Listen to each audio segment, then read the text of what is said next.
For the past couple of weeks, this has been my norm.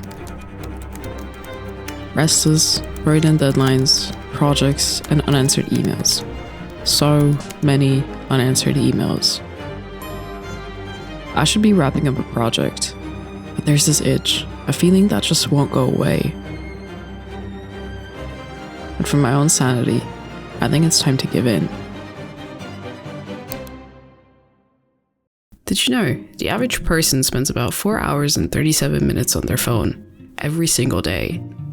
That's over a day a week, almost 6 entire days a month, scrolling, refreshing, tapping, endlessly chasing little red dots and half-second distractions. And the wild part, most of the time we don't even remember what we saw. Nearly 2 full months a year, gone. Not because we chose to give that time away, but because we didn't even notice it slipping. It took Michelangelo 4 years to paint the ceiling of the Sistine Chapel. That's just under the amount of time we spend on our phones in 2 years. 2 years staring down. Eric Berenguer created Stardew Valley in 4.5 years. We hit that in 2 years of screen time. While he built a whole world, we watched one refresh. Beyonce trained 5 hours a day for 8 months for her homecoming performance. That's less than the time we spend on TikTok in a year. Wild, right? But hey, you don't have to create the next Mona Lisa, or build a rocket, or win an Oscar. Sometimes it's enough to just begin. Pick up a camera, paint, learn a new skill. It only takes about 15 hours of practice to learn something new at a basic level. That's 3 days of phone time. 3 days. And if that still feels like too much, then maybe just take a pause. Step away, not forever, just long enough to remember what presence really feels like.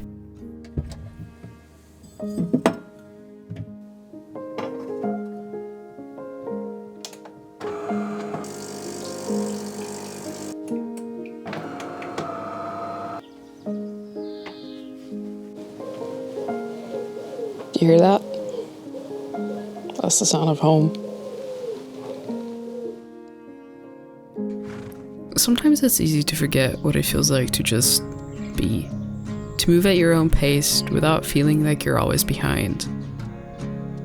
Without the pressure of having to do something every second. It's funny, the world feels smaller when you slow down. Things don't feel as urgent. No deadlines rushing at you. Just the present. I spent so long thinking that I needed to keep moving, keep working. But maybe the key to getting ahead is knowing when to stop and take a break. Being here, where everything's calm, it makes me realize how much I've been missing. Not just in work, but in life. The little things, the things that I forgot I loved. It's easy to forget that sometimes we need to disconnect in order to reconnect. Not just with the world around us, but with ourselves.